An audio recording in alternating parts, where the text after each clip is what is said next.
நான் எல்லாத்தையும் சொல்லியிருக்கேன். பிக் பாஸ்ன்றது என்னை ஃபர்ஸ்ட் வேர்லேருந்து கேட்டுட்டு இருக்காங்க. நம்ம அப்போ கொஞ்சம் பிஸியாக இருந்தாலும் போல சொல்லிட்டு இருந்தோம். இப்போ கேப் ஒன்று கிடைச்சது. போய் அது உண்மையாக பொய்யா பார்க்க உள்ளே போனது. போய் பார்த்தா நல்லா தான் இருந்துச்சு, நல்லா கேம் எல்லாம் நல்லா இருந்துச்சு. வெளியே வந்தோன்னே ஏதோ சின்ன பசங்க டீம் வரைக்கும் அந்த சின்ன பசங்க மைண்டில் நம்ம இருக்கிறோம்ல, அதே நம்ம வெற்றி காரணம் தானே. ஸோ அதனால் அப்படியே போயிட்டு இருக்கு.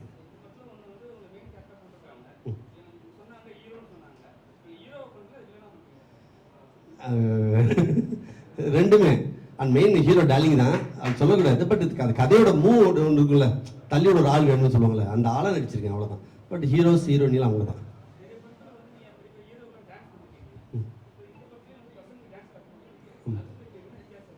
நான் அதான் முன்னாடி சொன்னேன் பார்த்தீங்களா, பெரிய படம் சின்ன படம் பெரிய ஹீரோ இல்லை, அதான் அது ஹீரோஸ் எல்லாம் பார்க்கல, இவங்களும் டான்ஸ் தான். நான் அங்கே எப்படி சொல்லி தரணும் அதே செல்லமாக இங்கே சொல்லித்தரேன். நல்லா கற்றுக்கிட்டாங்க, ரிஹர்சலோடு பார்த்து சூப்பராக கற்றுக்கிட்டாங்க. தெரியவே இல்லை டான்ஸ் ஆடாத மாதிரி தெரியல, நல்லா ஆடுறாங்க, எல்லாம் சூப்பராக ஆடுறாங்க. இன்னும் அடுத்த படத்தில் நல்லா ஷைனிங் ஆகிடுவாங்க கண்டிப்பாக.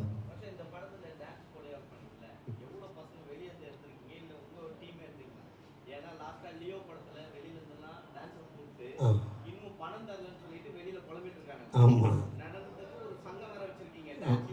ஆமாம் ஓகே.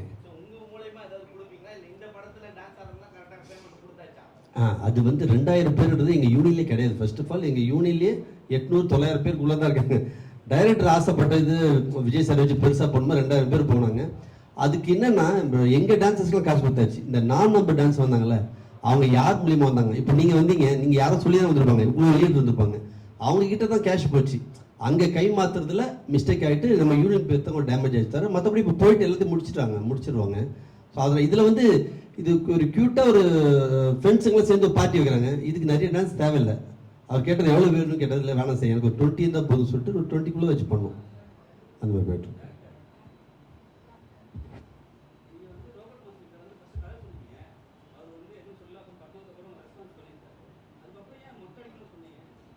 ஆக்சுவலாக அந்த கேரக்டருக்கு வந்து அந்த மாதிரி கெட்டப் அப்படிலாம் இல்லைங்க, அதெல்லாம் இல்லை. ஃபஸ்ட்டு போய் ஸ்டோரி சொல்லுவோம், அவங்க அக்செப்ட் பண்ணாங்க இல்லையா நமக்கு தெரியணும். சொன்னதுக்கு பண்ணால் ஓகே இந்த கேரக்டர் இப்படி பண்ணணும், கேரக்டர் இந்த மாதிரி கெட்டப் இருக்கணும். அதுக்கப்புறம் நம்ம பேச ஆரம்பிக்கணும். போகும்போதே நம்ம கேரக்டர் இப்படி பண்ணுங்க, இந்த கேரக்டர் இது பண்ணாதீங்க சொன்னோம்னா அவங்க வந்து கதைக்குள்ளே போக மாட்டாங்க. ஃபஸ்ட்டு அவங்க கதையை லவ் பண்ணிட்டோம், அதுக்கப்புறம் வந்து அவங்க அந்த கெட்டப் எப்படி இருக்குன்னு அவங்க டிசைட் பண்ணதான். அதுக்கப்புறம் வேணாம் சொல்லியிருந்தாங்க கூட நாங்கள் போஸ்ட் பண்ணியிருக்க மாட்டோம்.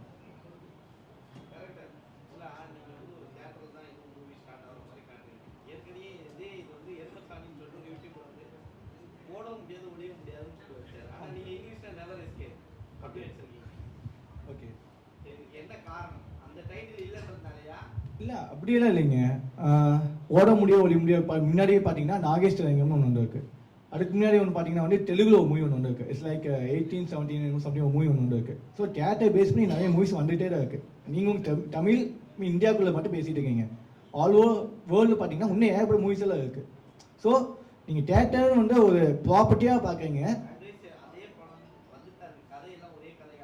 ஓகே இல்லை, ஆக்சுவலாக நாங்கள் நோ எக்ஸிட் தான் ட்ரை பண்ணோம். நோ எக்ஸிட் தான் வந்து ஆக்சுவலாக டைட்டில் நாங்கள் ட்ரை பண்ணோம். இல்லை நோ எக்ஸிட்டுங்க வந்து பார்த்தீங்கன்னா தியேட்டருக்குள்ளே வந்து பார்த்தீங்கன்னா எக்ஸிட்னு ஒரு எல்லாம் இருக்கும். ஸோ நாங்கள் வந்து என்ன ஃபஸ்ட்டு நான் ஸ்டோரி ஸ்டார்ட் பண்ணுவோம் பார்த்தீங்கன்னா ஓகே நம்ம டைட்டில் நோ எக்ஸிட்டாக போகிறோம், நாங்கள் அப்பயே ஸ்டார்ட் பண்ணிட்டோம். ஓட முடியாது ஒளிய முடியாது பார்த்தீங்கன்னா அதுக்கப்புறம் தான் டைட்டில் எல்லாமே ரிவீல் பண்ணுறாங்க. ஸோ அவங்களுக்கும் இதுக்கும் நாங்கள் யோசிச்சுப்பாங்களே, அவங்களும் டைட்டிலாம் பண்ணியிருக்காங்க, சேம் திங்கிங்காக தான் இருக்கும். ஸோ இந்த டேட்டிக் சம்மந்தமான ஒரு டைட்டில் அவங்க ப்ளேஸ் பண்ணியிருக்காங்க, நாங்கள் டேட்டிக் சம்மந்தமான ஒரு டைட்டில் அவங்க ப்ளேஸ் பண்ணியிருக்கோம். ஓகே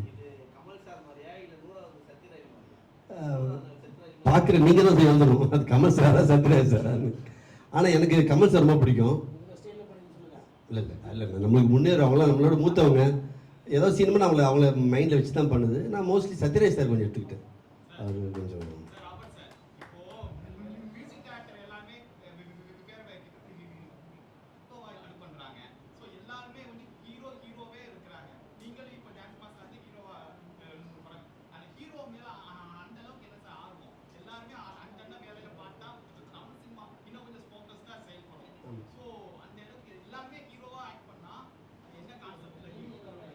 ஆமாம் எல்லாருமே நிற்கிற அத்தனை பேரும் ஹீரோ தான். நீங்கள் யாரோ ஒரு ஆள் சொல்லுங்கள், நான் இப்போ சொல்கிறேன். நீங்கள் சினிமா விட்டு ஒன்லி ஃப்ரெஷ்ஷுக்கு மட்டும் சொல்லுங்கள், நான் இந்த நிமிஷத்தில் என்ன சொல்ல, எல்லாருமே ஹீரோ தான். நீங்களும் ஹீரோ தான். இப்போ பையன் மோகன்குமார் இவர் ஹீரோ, எல்லாரும் ஹீரோ தான். அந்த அவங்கவுங்களுக்கும் அந்த வாய்ப்பு வரும்போது பயன்படுத்தினா ஜெயிக்கணும். அதான் என்னுடைய எண்ணம். இந்த பேசுகிற ராபர்ட் சார். அதாவது ஃபர்ஸ்ட் வந்து நம்மளோட ஃபர்ஸ்ட் ஹீரோ அப்பான்னு சொல்கிறோம்ல, அங்கேயே ஆரம்பிச்சிச்சு. என்னோட ஃபர்ஸ்ட் ஹீரோ அப்பான்னு. இந்த ஹீரோன்றது நம்மளோட கற்பனையிலையும் சரி, நம்மளோட நேர வாழ்க்கையும் நடந்துட்டு இருக்கு. அப்போ அப்பாவுக்கு என்ன ஆசை இருக்குன்னா, பையன் வந்து குரூப் ஆட்டிருந்தேன். அப்பாவில் என்னடா பையன் பின்னாடி ஆட்டிருக்கேன், எப்போ முன்னாடி வருவேன்னு. ஸோ அப்பாவோட ஆசையை நிறைவேற்றிட்டு இருக்கோம். அப்புறம் முன்னாடி ஹீரோ கற்றுக் கொடுக்குற டான்ஸ் மாஸ்டர் ஆயாச்சு. நம்மளுக்கு என்ன அப்பாவோட ஆசையை நிறைவேற்றணும், அப்பா என்ன நினைக்கிறாரோ அதை நிறைவேற்றணும்னு சொல்லிட்டான். ஸோ நான் ஹீரோ மட்டும் ஃபோக்கஸ் பண்ணல, வில்லனாவும் ஃபோக்கஸ் பண்ணிருக்கேன், ஹீரோவும் பண்ணிருக்கேன். அதுக்கு மேலே நான் லவ் பண்ணுற டான்ஸ் மாஸ்டர் ரொம்ப லவ் பண்ணிருக்கேன். இதுதான்.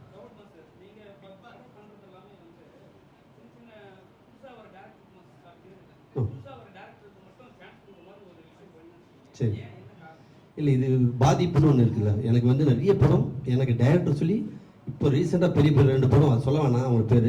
டைரக்டர் சைடில் வந்து ஓகே சொல்லி கதை சொல்லி நான் ஓகே சொல்லிட்டேன். ஹீரோ சைட்லேருந்து மாஸ்டர் வேணாம்னு சொல்லி என் காதில் வந்துச்சு. அப்போ எப்படி நான் வாய்ப்பு நான் தேடி போகல. நான் இந்த மாதிரி புது டைரக்டருக்கும் புதுசு நான் கொடுத்துட்றேன், மக்கள் எனக்கு தூக்கிவிடுவோம் எனக்கு நம்பிக்கை இருக்குது. அதனால நான் அப்படி ஒத்துக்கிறேன்.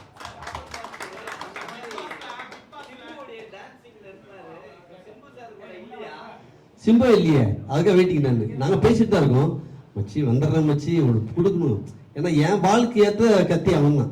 ஸோ அவர் வந்தால் தான் நான் பண்ண முடியும். மற்ற ஹீரோஸ் இப்போ நல்லா பாருங்க, இப்போ தமிழ் இண்டஸ்ட்ரியில் யார் ஆடுறாங்க வரட்டு சொல்ல முடியாது. தெலுங்கு எல்லாம் ஆட்டிருக்காங்க, ஹிந்தியில் எங்கேயோ போயிட்டு இருக்காங்க. வாய்ப்பு கொடுத்தா கண்டிப்பாக போகலாம். ஆ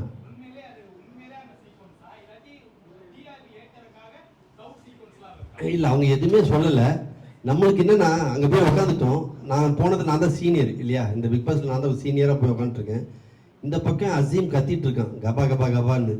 இந்த பக்கம் நம்ம ஃப்ரெண்டு வந்து அமுதா வந்து காமெடி பண்ணிருக்காப்புல. நம்ம இதுக்கும் போக முடியல, இந்த இதில் இதுக்கும் போகணும், இதுக்கும் போக முடியல.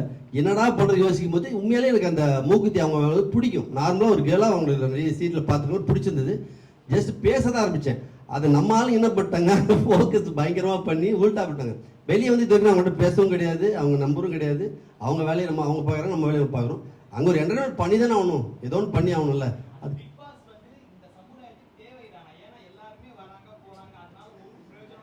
தேவையில்லை தான், தேவையில்லை தான். ஆமாம், என்ன கேட்டீங்க, தேவையில்லை, வேஸ்ட்.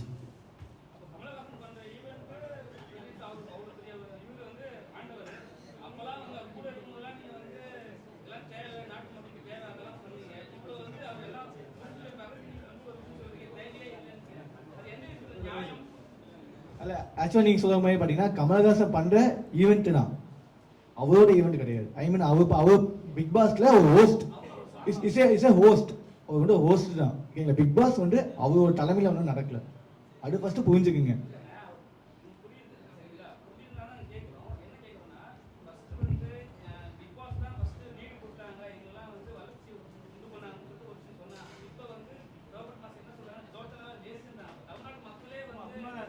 இல்லை, என்னை இன்னைக்கு தான் கேள்வி கேட்குறீங்க. என்ன அப்பயே கேள்வி கேட்டது வேஸ்ட் தான்.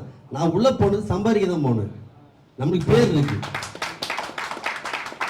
கமல் சார் போனதும் பேர் இருக்கு. கமல் சார் உலக நாய் பேர் இருக்கு. அவரும் சம்பாதிக்க தான் போயிருக்காரு. அவருக்கு எவ்வளோ பேமெண்ட் உங்களுக்கே தெரியும். ஸோ அதனால தான் விஷயம் சொல்றேன்.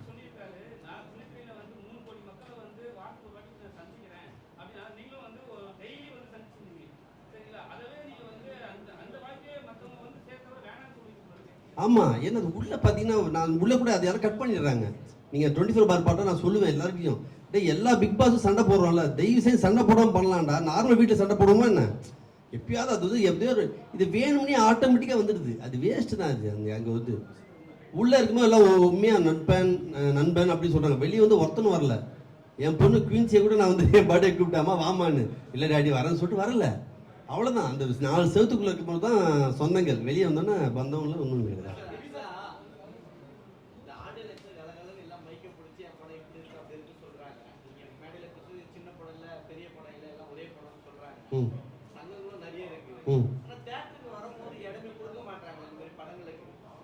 கொடுக்கணும். அதுக்கு அதுக்கு அது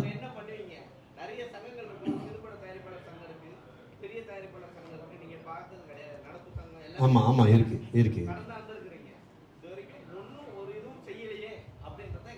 ஒன்றும் இல்லை ராஜா, படம் நல்லா இருந்தால் யாராக இருந்தாலும் வந்து படம் பார்ப்பாங்க. கண்டென்ட் நல்லா இல்லைன்னா தேட்டருக்கு வர மாட்டாங்க. இதுதான் உண்மை. இப்படி என்ன தான் நீங்கள் ப்ரெஸ் மீட் வச்சு எதாவது பண்ணாலும் நீங்கள் இருக்க, நான் சொல்லிடுறேன், என்ன தான் நீங்கள் பப்ளிசிட்டி பண்ணாலும் மக்கள் வந்து யூடியூப்பு உங்களோட ப்ரெஸ் எல்லாத்தையும் பார்க்குறாங்க. தேட்டருக்குள்ளே வராது காரணம்னா படத்தோட கண்டென்ட் சரிலாம் வரல. ஒன்றும் இல்லை, இப்போ இந்த மலையாள படம் 2 படம் சூப்பர் ஹிட்டு. நான் சொல்லிடுறேன் ரைட். ஆமாம், அந்த கண்டென்ட் அந்த படம் நான் பார்க்கல. ஆமாம் சரி, சொல்லுங்க.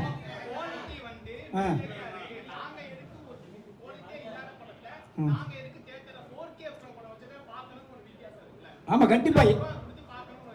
அதாங்க படம் சொன்ன எடுத்துருக்காரு நோ எஸ்கேப் நெவர் எஸ்கேப். இந்த படத்தை பார்க்கும்போது பசங்க முன்னாடி சின்ன பசங்க எல்லாமே ரொம்ப அருமையா, நான் வந்து பார்த்தேன் ரொம்ப அருமையா. இந்த மாதிரி படம் தான் நான் தான் ஒரு நாளைக்கு 3-4 படம் கிளியன்ஸ் கொடுக்குறேன். தேட்டரில் வரது இப்போ ரிலீஸ் ஆகுறது வர படம் 3 ரிலீஸ் ஆகுது. படம் நல்லா இல்லைங்க தேட்டர் என்ன பண்ணுவாங்க, நம்ம தேட்டர்களை குறைவே நான் சொல்ல மாட்டேன். காரணம் படம் நல்லா இருந்தா நீங்களே அதை பப்ளிசிட்டி பண்ணிடுறீங்க. படம் டயட் நான் குறை சொல்ல மாட்டேன், படத்தை நல்லா எடுக்கணும். ஆமா, அது பிடிச்ச சப்போர்ட் பண்ண. அவர் இப்படி எடியான்னு சொல்லுவாரு, இல்ல சார் இந்த பணம் இல்லைன்றான், என்ன பண்ணுவீங்க? அதனால இவரு கரெக்டா பிடிச்ச கரெக்டா இருந்தா டேரக்ட் கரெக்டா படம் பண்ணுவாப்புல. எந்த சினிமாவும் ஓடாம இருக்காது. படம் நல்லா இருந்தா ஓடையா. அவ்வளவு பெரிய இன்னைக்கு இப்ப என்ன லால் சலாமா அந்த படம் ஓடல, இதுக்காக நம்ம போய் குறை சொல்ல முடியுமா? மக்களுக்கு பிடிக்கலனா ஓடாது, மக்களுக்கு பிடிச்சா ஓடும்.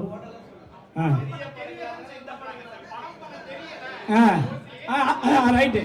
இன்னொரு சொன்னீங்களே, சினிமாவை கத்துக்கிட்டு வரணும் சார். 100% அட்லீஸ்ட் ஒரு படமாவது அவங்க போய் ஒர்க் பண்ண. இன்னைக்கு வந்து அத்தனை இளைஞர்களுமே படமே பண்ணாம எதையுமே அனுபவம் இல்லாம நேரடியாக படம் பண்ண வந்துடுறாங்க. அது 100% நான் ஒத்துக்குவேன். நான் என்னோட சங்கத்தை டெய்லி வர முடியாது சொல்லுவேன். எங்கேயாவது ஒரு டுபாவோ சங்கத்திலே போய் ஏதாவது சொன்னா கேட்டு வா. அது 10 வாரம் சொல்லுவான், அதில் ஒன்று உண்மை தெரியும். அப்பதான் நீ படம் பண்ண சொல்லி அனுப்புவேன்.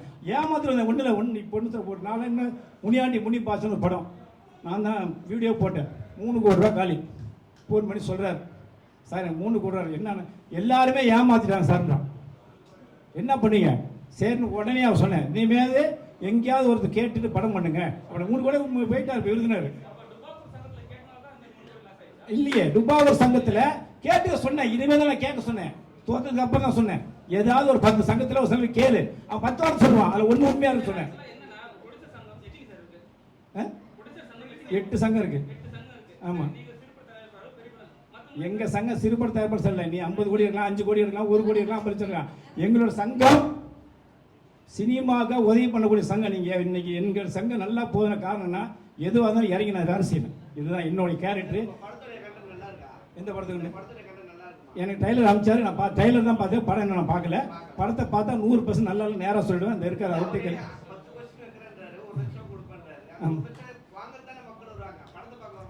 அது என்ன காரணம்? கண்டென்ட் நல்லா இருக்குங்கிறது படம் வந்து பார்த்துட்டு வந்து திட்டி வெளில திட்டுவான், வேஸ்டா கூட்டம் சொல்லிட்டானா விட்டுருவான். அதே சில பேர் சரிவா நமக்கு 1 லட்சம் வேணும் அப்படின்னு சொன்னா படம் பார்க்க வருவான். ஏன்னா அவர் வந்து இப்போ தேட்டருக்குள்ள வர வைக்கிறது தான் வேலை பண்றாரு. அது நல்லா இருக்கு, நல்லா மக்கள் முடிவு பண்ணோம். 100% படம் நல்லா எடுக்கும் ராஜா, நீங்க சொல்றதுதான் உண்மை. ஆமா, நாங்கள் தேட்டர் வாங்கி கொடுத்து தேட்டர் வாங்கி வாரம் தேட்டர் கொடுத்து தான் இருக்கோம். உங்களுக்கு தெரியும், ஜென்னிஸ்னு ஒரு பிடிச்சரு மொத்தம் 4 பேர். இவரோட ஒரு யார் சொல்லிங்க பேருங்க? ஆமாம்,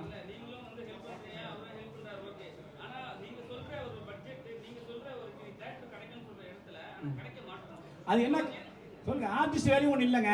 அதையும் நம்ம சொல்லணும்ல. இப்போ வந்து ஒன்றும் இப்போ ஒரு சாதாரண தனுசு நடிச்சுன்னா வச்சுங்களேன், தேட்டருக்குள்ள வராங்க. இப்போ ராபர்ட் நடிச்சாருன்னா வரல, அது என்ன பண்ணா ப்ரொமோஷன் பண்ணணும். ப்ரொமோஷன் பண்ணி வந்தா கூட அது தேட்டர் வராத காரணம் என்னன்னு கேட்டீங்கன்னா, மக்களுக்கு வந்து எல்லாம் செல் பண்ணி எல்லாம் வேற மாதிரி என்டர்டைன் ஆகி போச்சு. அது ஒரு பெரிய பிரச்சனை. அதை மீறி வர வைக்கணும்னா கண்டென்ட் நல்லா இருக்கணும், ப்ரொடியூசர் மெயின் சப்போர்ட் பண்ணா படம் வெளியே வரும். ஆமா, அதுதான் சார். இப்போ மக்கள் ரசனை மாறி போச்சு. புரியல, எந்த படத்தை ரிலீஸ் பண்ணலாங்க?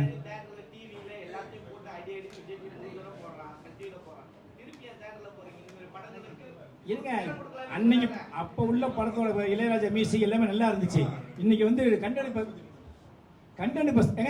கண்டென்ட் நல்லா இல்லாதனால பழைய படத்துக்கு போறாங்க. அதை எடுக்கணும் தான் நான் வரவங்க சொல்லிட்டு இருக்கேன். இப்ப ராபர்ட் தெளிவா சொல்லுவார். சொல்லுங்க. நானும் எஸ்கேப் ஆவேன், நானும் எதுக்கும் பயப்பட மாட்டேன். ஆமாம்,